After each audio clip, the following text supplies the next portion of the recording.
Hello, I'm Gavin Horgan, Headmaster of Millfield School in Somerset, the largest co-educational boarding school in the UK. Welcome to the Millfield Way Podcast. Here, you'll hear from teachers, coaches and students from Millfield and Millfield Prep School. Millfield is traditionally different, and this is the Millfield Way. Hello and welcome to this Millfield Way Podcast in conversation with Cameron Seeley. My name's Liz Webb, and for this episode, I'm pleased to be joined by Millfield's Head of Basketball, Cameron Seeley. Hi, Cameron. Hi, how are you, Lizzie? I'm good, how are you? I'm fine, thank you, yeah. Excellent. And so this is the first podcast that we've done about basketball. It's a popular sport here and one that lots of prospective students ask us about. So can you tell us, Cameron, a bit about your career past and your previous roles before you came here? Yeah, I started quite late in basketball and then progressed up through some teams, ended up playing on a couple of professional teams in Wales, also played for Wales, captained Wales, and then I've also coached the senior men's team in Wales. Wow. So it was quite a quick rise. I was pretty good at most sports before that and came to basketball quite late, but then it just seemed to be the right fit for me. Also, I've worked with a lot of governing bodies regarding camps, residential camps set up there. We had a big camp here at Millfield, which was sponsored by Nike at one stage. Yeah. And was one of the biggest camps in Europe. I've also done some work with Irish Federation for their basketball camps, and we'd worked with the Portuguese for a camp in Portugal, which was just before COVID. Another one of my roles was I was performance director for Basketball Wales for about 5 years, which there I was responsible for overseeing all of the performance programs across the age groups and the seniors. So that was an interesting role that I really enjoyed. Nice. And I understand you mentioned working with Nike there, and you've also worked with the NBA. Can you tell us a bit about that? Yeah, that came through the camps here. So the camps were sponsored by Nike, so we had a lot of contact with them. They set up a tour around Britain, where we would go into different cities, set up in a big venue and run a day session for kids, free to come. And that was with Nike and the NBA. So we had some NBA guys coming along to those things. And it was just over a year. We did some weekends, and then over Easter we did a 2-week tour on a tour bus around the country. And then, yeah, that was funded by Nike and the NBA. Fantastic. And so what made you want to take up basketball as a sport when you were young? Like I said, I was quite good at other sports. And I came to it when I was about 15, so quite late. And it was literally, I watched a bit on TV and thought that looked interesting, looked like a fun sport. I then found a basketball in my local shop, started bouncing it around on the street behind my house. And a friend of my father's who lived opposite saw me and then said, "We're playing the basketball on a Sunday evening. Do you want to come along and try it?" And so I did, and then just found that was the one thing I wanted to carry on doing. So that's where that's what got me into it, was just seeing it on the TV. Fantastic. And you're a pretty tall person. What height are you? Yeah, I'm 6'4", but not in basketball circles. No, I'm quite small in basketball circles. Yes. It's quite funny. We had a wedding, and if you ever go to a basketball wedding, but it's quite different to every other wedding. Everybody's, it seems like everybody's tall. Yes, yeah. And so the normal sized people actually look quite small in basketball weddings. Yeah. And so does your experience to date with basketball, do you feel like that's shaped the type of coach that you are here at Millfield? Yeah. Obviously, being a team sport, it's about being involved in a team environment. I always try and tell the players that I work with to try and be the best that they can be, and encourage them to work hard and those type of things. And that's come from my career. I wasn't very talented, so it meant I had to work quite hard at getting to where I wanted to get to, and so I just try and use that to encourage kids to do the same. And so how did you end up being at Millfield coaching basketball? What was the kind of path you went on? It was a connection with one of the coaches to come and do the camps. So I came here to do a summer camp, residential summer camp. Really blown away by the facilities. And then a few years down the line, I was working in Taunton, and I got asked to come up here to help with the senior team. So I was coming up here for one day, working with the senior team, and then it just progressed from there to a role came up for head of basketball. So I came for it and got it, and really enjoy working here. It's such a great environment to be in. And so, for how long have you been here? 10 years is my 10th year. But 10 the years. camps I've been coming for 25 years. And has a lot changed in that time? Yes, quite a bit of, obviously the facilities Yeah. have changed. The dining hall's in a different position and everything else. But yeah, the feeling around the campus I think has remained the same, which is what attracted me in the first place. It's just a nice place to work. And so how many students do we have here on the basketball programme? And can you tell us a little bit about what the programme looks like? Well, I've just had my reports that I have to do at the end of this term, and I've got 115 Wow. to do, which is a mixture of, we've got some girls on there, we've got some players who just do one session a week alongside another sport, quite a few multi-sporters. But yeah, the programme is open to, if they want to do basketball, we try and fit it in around, a lot of them do a main sport of football, rugby, hockey, whatever. And so we try and fit it in around that. So it's a comprehensive programme compared to a lot of other schools. It's not quite an academy programme, but it's still a comprehensive programme for anybody who wants to come to Millfield to do basketball. And I understand those coming into year 9 can choose it as term 1 sport Yes, if they don't want to do rugby, is that right? Yeah, it's came with a term along with rugby. Yeah. So we get some very keen basketballers, but we do also get some people who are not keen to do rugby. Yes. But that's fine for us. It's we take all types. So I'm not one of them coaches who likes to just choose the elite, because basketball is quite a late development sport. So you can come into it late. I'm proof of that, and so I don't kind of turn anybody away.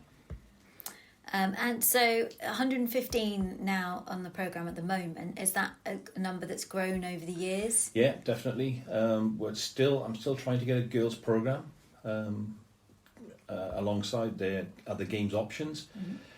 We're hit by facilities a little bit at the moment, and we've got some staff now, which was always the other issue. But hopefully, if the Barracuda gets a new floor, then that opens up some other options for us, and I can start a girls' programme. Lots of girls come here and have played basketball in previous schools, and get to play a little bit of basketball, but not as much as they would like. So that's my next target, is to try and get a girls' programme.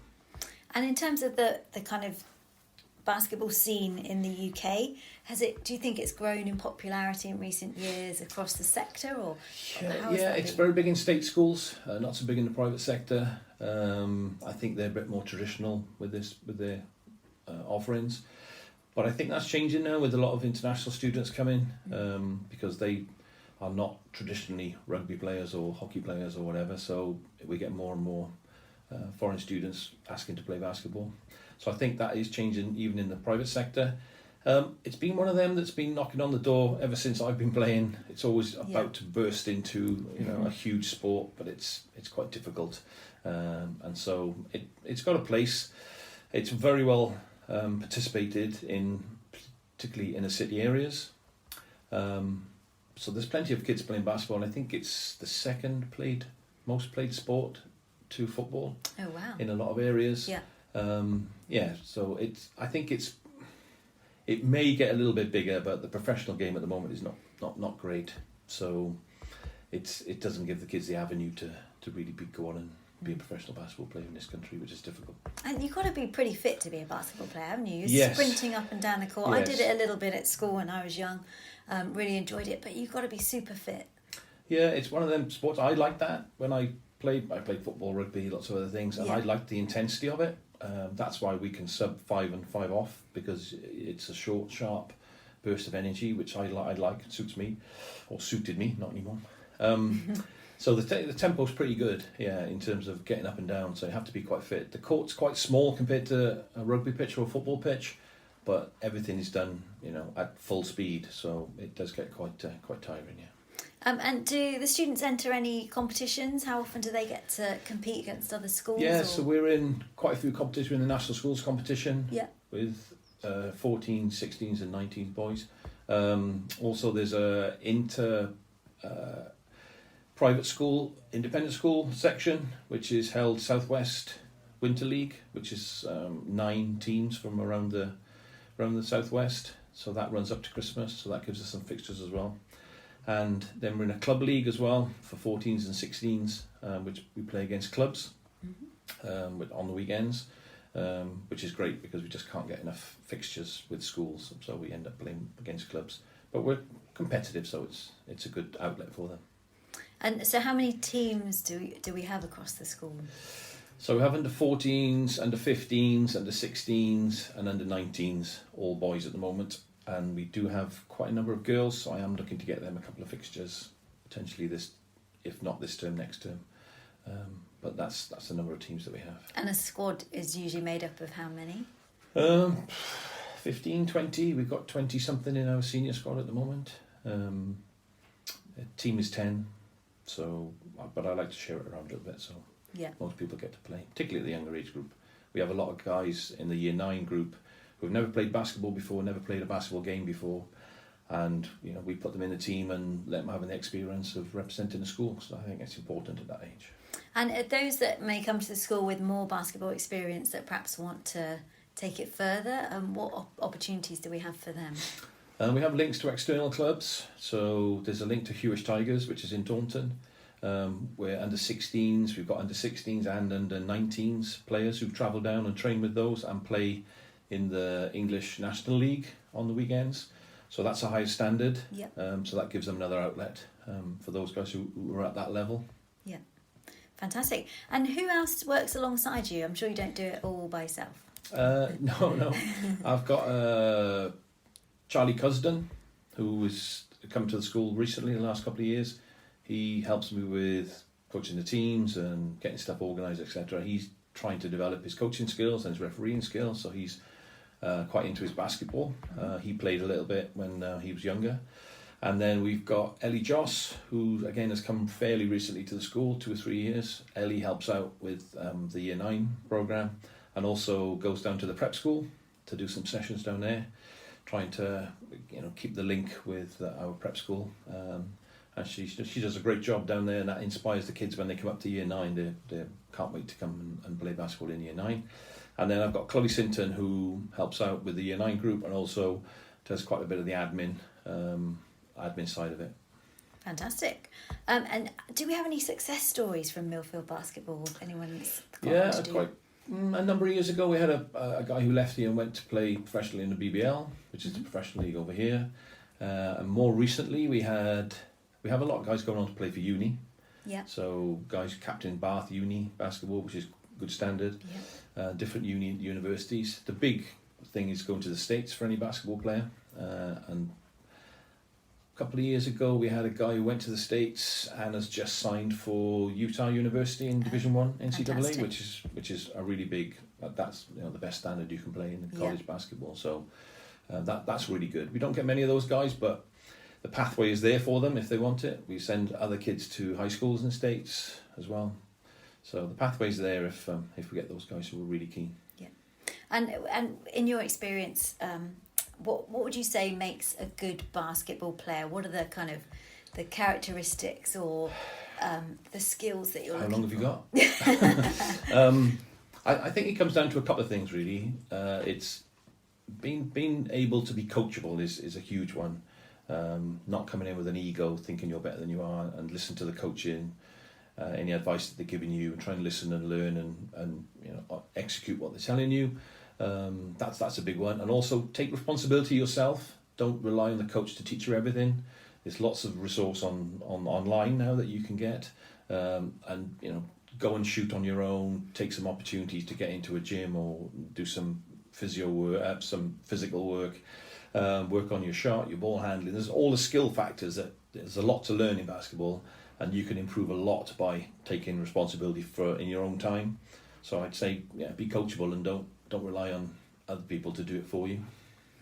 And in terms of, you mentioned there, kind of getting into the gym or accessing those other services that we have here. Do you spend time with the students doing S&C sessions, or how does that all link in? Yeah, we do have S&C. I tend to leave it to the experts. And so we have an S&C session for basketball that the players can access. And then again, we ask them to keep themselves in decent shape. And we train every day, so we've got an opportunity to keep ourselves fit. I like to use on-court things, so we're getting fitness and playing basketball at the same time, rather than just running up and down. But yeah, there is time when they can go and do just an S&C session to improve their physical well-being. And we always kind of come to the last question on the podcast, which is what 3 key takeaways would you give our listeners in terms of the basketball programme at Millfield? I'd say try and be the best that you can be.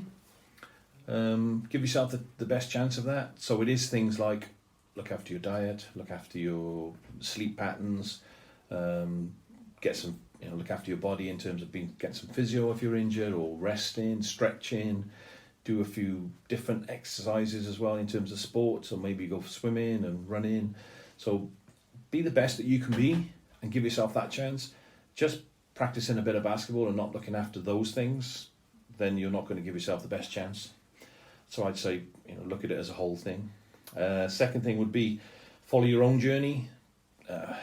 Kids, not only in school but elsewhere, are always looking at somebody else thinking, I want to be like them. And I think you can get caught up in not everybody can be, the best basketball player in the world. And so you have to look at where you are and look at your journey, and it'll be different to everyone else's. My journey was certainly different to the players that I played with because I came to the sport late. So don't try and put yourself up against other players. Just think, this is my journey. How can I be the best I can be, and not worry about anybody else? That's the second one. And then the other one is try and enjoy the experiences that you have. Sport should be about enjoying it. And if you get to the very elite level, then obviously there are some times when it's going to be slightly less enjoyable, but then you should be getting paid for it. So if you're not getting paid and you're not enjoying it, why are you doing it? Yeah. And actually, going back to your career, what was your best moment, do you think, when you were playing? I think when I can hark back to winning cup finals and different things, but they tend to be short-lived. I think my best moment was probably when Wales won our first game when I played. We lost a lot of games, and then we finally won an international for the first time over in Ireland. So that was kind of a big step for us. Like I said, we weren't a very talented team. I wasn't a very talented player, but we worked hard and tried to get the best we can.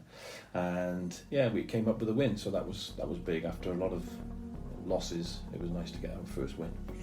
So that's what I remember. Fantastic. Thanks so much for your time today, Cameron. I hope you've enjoyed this episode of the Millfield Way Podcast in conversation with Cameron Seeley. Thank you and goodbye. Okay, thanks very much, Lizzie.